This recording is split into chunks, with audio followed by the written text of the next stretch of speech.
Du kannst dich nicht zwischen einer Flycam und einer Glidecam entscheiden. In diesem Video vergleiche ich beide Produkte. Viel Spaß! Hi, kurz zu mir. Ich bin seit mehreren Jahren Filmemacher und seit Beginn an bin ich ein Steadicam-User.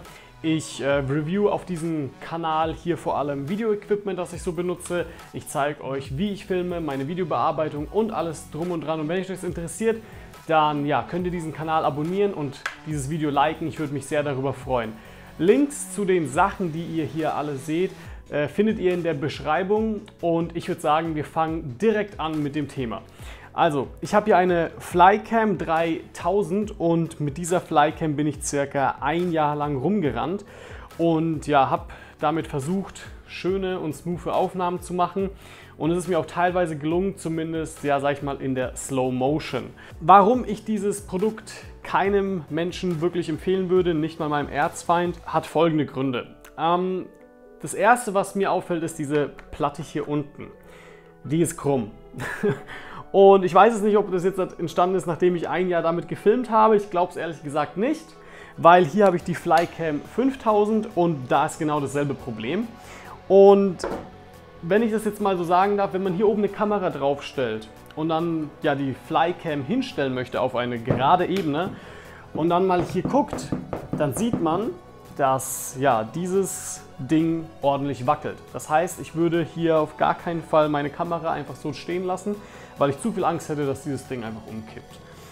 Das nächste, was mir sehr negativ aufgefallen ist, ist folgendes. Diese Platte hier oben, die wackelt. Und die wackelt richtig heftig. Vor allem, wenn da oben noch eine Kamera drauf ist, dann kann man damit so gut wie keine smoothen Aufnahmen aufnehmen. Und deswegen würde ich das auf jeden Fall also als stark negativen Punkt werten. Jetzt mag der ein oder andere denken, ja okay, das ist vielleicht nur bei deiner Flycam so. Hier ist die Flycam 5000, die ich nach einem Jahr gekauft hatte, nachdem ich die Flycam 3000 hatte. Ich bin damit auch ein Jahr lang rumgerannt und ja, diese Flycam hat genau dieselben Probleme. Die Grundplatte hier unten ist einfach krumm. Hier stelle ich meine Kamera nicht drauf. Hier oben, das Ding wackelt genauso wie bei der Flycam 3000. Also von der Verarbeitung her ist Flycam schon mal wirklich nicht gut. Und klar kann man jetzt sagen, ja, aber das sieht man ja auch am Preis und so weiter. Aber das Ding ist, es wird dir den Spaß am Filmemachen rauben, wenn du damit anfängst zu filmen, weil du stellst deine Kamera drauf und denkst dir, boah, jetzt fange ich richtig gut an, geile Aufnahmen zu machen, so wie Devin Supertramp oder sonstiges. Und nee, du wirst es nicht hinbekommen mit diesem Ding. Und ja, der Hauptgrund, warum ich diese Flycams einfach auch nicht weiterempfehlen kann und würde, ist, wenn man diese Platte hier oben verschieben möchte, um seine Kamera richtig zu justieren bzw. zu balancen, dann muss man hier tatsächlich 4 Schrauben aufdrehen und kann diese Platte hier verschieben. So, das sieht jetzt hier noch ganz locker aus, ja, aber wenn da oben eine Kamera drauf ist, dann bewegt sich das Ding nicht so einfach, wie ich es hier gerade darstelle. Und das Schwierigste ist halt wirklich, manchmal muss man tatsächlich nur 1 Millimeter das Ganze verschieben und wenn man das versucht, dann ist das extrem schwierig mit so einer Flycam. Das haben die bei der Glidecam wesentlich besser gemacht, aber dazu komme ich gleich. Hier unten ist genau dasselbe Problem. Möchte ich die Kamera nach rechts oder nach links balancieren, muss ich wieder 4 Schrauben aufdrehen und dann das Ganze justieren. So, jetzt mag der ein oder andere ja sagen, ja, ich stelle das Ding einmal ein und dann passt es doch. Bei Flycam passt gar nichts. Das heißt, wenn da oben die Kamera drauf ist und ihr die benutzt, dann wird sich im Laufe des Tages auf jeden Fall irgendetwas verschieben. Das heißt, eure Kamera fängt an, sich da oben zu bewegen und die kann schon von dieser, ja, von diesem Switchblade zum Beispiel hier rutschen, weil hier ist auch nur so ein komisches Gummi. Und dann fängt die an, sich so nach rechts und links zu bewegen. Und okay, vielleicht sagt ihr, ja, ich habe eine tolle Platte da oben, da verrutscht gar nichts. Okay, schön und gut. Aber wenn ihr zum Beispiel jetzt die Brennweite verstellt, wie es bei diesem Objektiv hier geht, und ich die jetzt halt einfach nach vorne oder nach hinten ziehe, dann verlagert sich das Gewicht. Und sobald sich das Gewicht verlagert, ist eure Kamera nicht mehr ausbalanciert. Und ich möchte euch das schnell an der Glidecam eben hier mal kurz zeigen. 21, 22. Ja, das ist die Drop-Time, die ich brauche. Und das Ding ist balanciert, genau. Und was ich jetzt sagen wollte, genau, das Ding ist jetzt ausbalanciert, also mit der Glidecam. Und ich bin auf 24 mm, ich gehe jetzt auf 50 mm. So, jetzt lasse ich das Ding hier los und ihr seht, wusch, das Ding kippt schon nach vorne. Und ja, jetzt sagt der eine oder andere, du, ganz ehrlich, ich benutze nur Festbrennweiten, ich brauche das nicht. Okay, mag sein. Wirklich, ich will euch mal zeigen, wie wenig Gewicht sich nur verändern muss, damit man schon die Glidecam ausbalancieren muss. Ich habe hier einen Polfilter. Das Ding wiegt, keine Ahnung, 50 Gramm, 100 Gramm, wenn überhaupt. Ich schraube das hier drauf und bin wieder auf 24 mm gegangen, da wo die Glidecam richtig ausbalanciert ist. Wenn ich das Ding jetzt hochhebe, ist es nicht mehr ausbalanciert. So, bei der Flycam müsste ich jetzt alle 4 Schrauben lösen, um die Platte hier nach hinten zu schieben. Das Gute an der Glidecam ist, die hat solche Einstellungsknobs. Das heißt, wenn ich die Platte nach hinten schieben möchte, dann drehe ich an diesem Knob hier einfach nach links und dann verschiebt sich das Ganze nach hinten. Und jetzt habe ich zu weit nach hinten gedreht, alles klar. Jetzt schreibe ich nach rechts, damit es ein bisschen weiter nach vorne geht. Okay, noch immer nicht. Und das Ding ist ausbalanciert. So, jetzt merke ich gerade, oh, es kippt ein bisschen nach links. Also kann ich hier an diesem Einstellungsknopf drehen und dann drehe ich hier nach rechts und dann kippt die Platte auch nach rechts. Jetzt war es zu viel. Jetzt drehe ich wieder ein bisschen nach links, noch immer, und jetzt müsste das Ding wieder ausbalanciert sein. Und das merkt man vor allem daran, wenn man sich so einmal rumdreht und das Ding und die Kamera halt noch immer nach vorne zeigt. Hier passt alles, und wenn ich jetzt einmal so mache, passt noch immer alles. Dann wisst ihr, okay, die Glidecam ist auf jeden Fall richtig ausbalanciert. Und diese Möglichkeit, ich möchte es mal verdeutlichen, habt ihr bei der Flycam nicht. Zumindest nicht bei der Flycam 3000 und bei der Flycam 5000 nicht. Und diese Einstellungsknöpfe sind aber wirklich essentiell wichtig. Wenn ihr ein Objektiv wechselt oder irgendwas, dann müsst ihr die Glidecam neu ausbalancieren. Und es dauert nicht lang, zumindest nicht mit der Glidecam. Aber mit der Flycam, ganz ehrlich, da kann ein Millimeter verrutschen und ihr braucht 10 Minuten, dass das Ding wieder ausbalanciert ist. Und es kann halt nicht sein, wenn ihr jetzt vor allem auf Run and Gun seid und auf einer Hochzeit seid oder irgendwas oder ein Event filmen wollt, dann müsst ihr schnell arbeiten und das werdet ihr nicht hinbekommen mit der Flycam. Genau, das sind so die Hauptpunkte und ich zeige euch das jetzt mal in Aktion. Also, wir sind jetzt halt hier draußen und wir versuchen jetzt mal mit der Flycam smooth Aufnahmen zu machen. Ich hoffe, es ist gesettet. Nö, ist es nicht. Es war vor ca. 3 Sekunden noch gesettet. Jetzt ist das Ding. Also wie ich es jetzt versuche zu setten, ist tatsächlich lustig. Ich drehe hier oben die Kamera, weil diese Baseplatte hier, auf dem das Ding drauf ist sehr unstabil. Also ich kann es hier einfach drehen und ja, ich habe es festgezogen und sonstiges.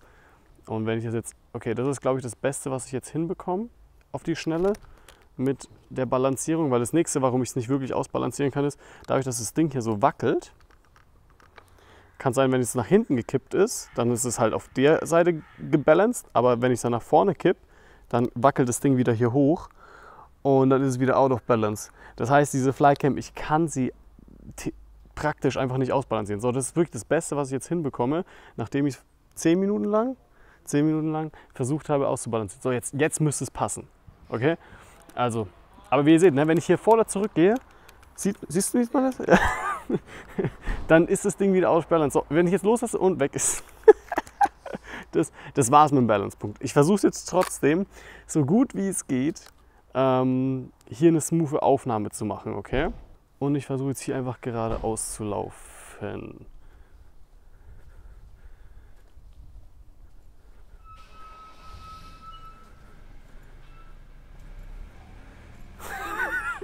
Ich sehe einfach auf dem Bildschirm schon, wie es einfach nur wackelt. Ich bin jetzt auf der Glidecam, die gleichen Einstellungen wie vorhin.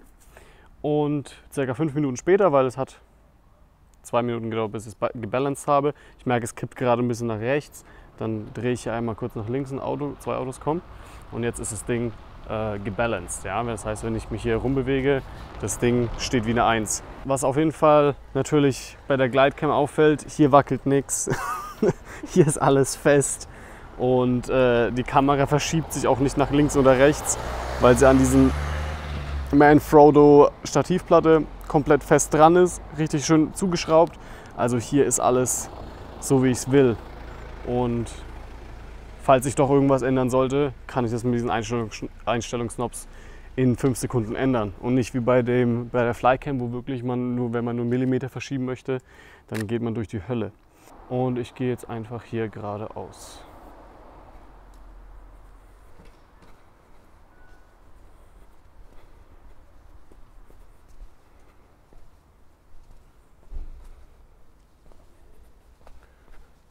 So, ich denke, das müsste reichen. Sieht lustig aus, ne? Total smooth bei mir. Also der Hauptgrund, warum ich vor allem dieses Video jetzt gemacht habe, war, um mal wirklich zu verdeutlichen, wie schlimm diese Billiganbieter meiner Ansicht nach sind. Egal, ob es jetzt Flycam ist oder Tarion ist oder sonstiges. Ich finde, die können noch so gut verarbeitet sein möglicherweise und so ähnlich aussehen wie eine Glidecam. Aber ihr werdet wahrscheinlich nicht an die Qualität einer Glidecam rankommen. Als ich den Wechsel hatte von der Flycam auf die Glidecam, meine Aufnahmen sind um 300% smoother geworden. Ich fühle mich richtig wohl damit, ich kann damit richtig gute Aufnahmen machen und ich würde nie wieder wechseln. Und deswegen die Marke oder die Firma Glidecam kann ich auf jeden Fall empfehlen, egal ob ihr jetzt eine HD 2000 oder eine HD 4000 kaufen wollt. Was ich auch noch empfehlen kann, ist dieses Manfrotto Quick Release. Weil, ja, wenn ihr das dann hier dran schraubt, dann habt ihr auf jeden Fall eine feste Grundplatte, damit eure Kamera auch nicht verschiebt oder sonstiges. Und ihr habt die schnelle Möglichkeit, ja, das Ding hier abzuschrauben und dann auf dem Stativ, zum Beispiel von Manfrotto eben, zu nutzen, falls ihr ständig hin und her wechseln müsst, was bei mir schon oft der Fall war. Ich weiß, ich lehne mich auch ein bisschen weit hier aus dem Fenster. Es gibt viele YouTuber, die Flycams oder Tarions, ja, sage ich mal, als gut empfunden haben und als gut bewertet haben. Und es tut mir leid, aber ich bin einfach der festen Überzeugung, dass diese YouTuber keine Ahnung haben. Und es mag so hart klingen und alles Mögliche, aber wenn man halt wirklich schon jahrelang mit solchen Sachen rumläuft und nicht vielleicht erstmal eine Woche getestet hat, dann kann man da wesentlich mehr darüber sagen, als jemand, der ja, jetzt das Ding schnell gut mal bewerten möchte. Sage ich jetzt mal so. Und deswegen, falls ihr einer anderen Meinung seid und sagt, der Typ, nee, ganz ehrlich, ich bekomme mit meiner Flycam super Aufnahmen hin. Und ich rede jetzt speziell über die 3000 und 5000. Ich habe keine andere Flycam bisher getestet, aber ich würde halt auch nie wieder eine testen wollen, weil die mich halt schon hart enttäuscht haben. Deswegen würde ich nie wieder zu dieser Marke rennen oder dieser Firma. Und ihr sagt, okay, ihr bekommt aber damit gute Aufnahmen hin. Ganz ehrlich, ich will die sehen. Also schreibt sie in die Kommentare, schreibt mir einen Link rein. Ich schaue es mir gerne an, weil ich kann es einfach nicht glauben. Ich meine jetzt auch wirklich Aufnahmen, die ihr in Realtime gefilmt habt und nicht noch eine Slow-Mo drüber legt und nochmal den Warp Stabilizer, sondern wirklich Aufnahmen direkt aus der Kamera. Genau, und mich würde es auch ehrlich gesagt interessieren, wenn ihr diesen Umschwung hattet. Das heißt, wenn ihr auch von der Flycam auf die Glidecam geswitcht seid oder von der anderen Marke auf die Glidecam, ob ihr auch wirklich so ein krasses Erlebnis hattet wie ich, dass ihr auf einmal wesentlich bessere Aufnahmen hinbekommt und nie wieder zurückwechseln wolltet. Falls dem so ist, schreibt es in die Kommentare, ich lese mir jeden einzelnen durch, ich versuche jeden einzelnen auch zu beantworten und ich würde mich über eure Interaktion sehr darüber freuen, als auch wenn ihr dieses Video liked und mich oder meinen Kanal eben abonniert. Vielen Dank!